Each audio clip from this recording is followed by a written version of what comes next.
শুটকি মানে আবেগ। ময়মনসিংহের মানুষরা তো জানেনি শুটকি আমাদের কত পছন্দের। শুটকি হইলে আমরা এক মুঠ ভাত বেশি খাই, তাই না ভাইয়ারা?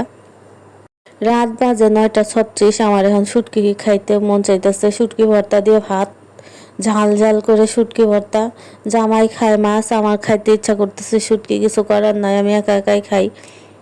শুটকি ভর্তা দিয়ে খাই। এখন এডিট করতে বসছি, আমার এখনই আবার মনে হইতেছে একটু শুটকি ভর্তা খাইতে পারলে ভালো লাগতো। শুটকিগুলো আমার মায়ের হাতে বানানো, আমাদের পুকুরের মাছ দিয়ে আম্মা শুটকি করে দিচ্ছে আমার জন্য। আমি শুটকি ভর্তা বা তরকারি খাইতে পছন্দ করি, তাই শুটকিগুলো আমি একটু ভেজে নিয়েছি। শুটকি কাঠখোলায় বাচ্ছি, তেল দিইনি। শুটকিগুলো ভেজে একটু গুঁড়া করে নিব।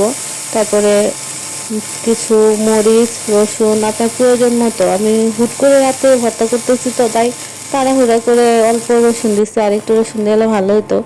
চুলাইতে কষ্ট হচ্ছিল তাই দিইনি।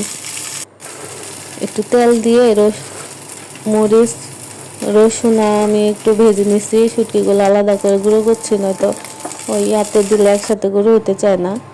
সে শুটকিগুলো সাথে এখন কাঁচা পেঁয়াজ, আমি কাঁচা পেঁয়াজটা দিই, আদা আর ভেজে রাখা মরিচ আর রসুন একসাথে দিয়ে দিলাম। এখন ব্লেন্ড করে নিয়ে আসছি। আর রাতের বেলা সময় পাচ্ছিলাম না, তাই পাটায় দিইনি। পাটায় বাটলে আরও মজা হতো। আর দিলাম সরিষার তেল, লবণ দিয়ে মাখা। ইচ্ছা মতো ঝাল দিয়ে ভাত খাইছি, মনে হইতেছিল একটু শান্তি লাগতেছে।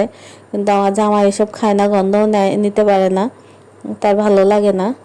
এই শুটকি ভর্তা দেখা যদি আপনাদের কারো জিভে পানি আসে, আমার করার কিছু নাই। যারা শুটকি লাভার আছেন তারা বুঝবেন শুটকি আসলে আমাদের কতটা আবেগ, পছন্দের জায়গা। শুটকি ভর্তা হলে আমরা একটু ভাত বেশি মনে হয় খেয়ে ফেলি। আর ময়মনসিংহের মানুষ তো শুটকি মাংস রান্না করলেও শুটকি রান্না করে, ওটা আসলে বলার কিছু নাই। ওরা সপ্তাহে 7 দিনের থেকে 5 দিন মনে হয় শুটকি খায়, মাংসের সাথে সাথে শুটকিও খায়।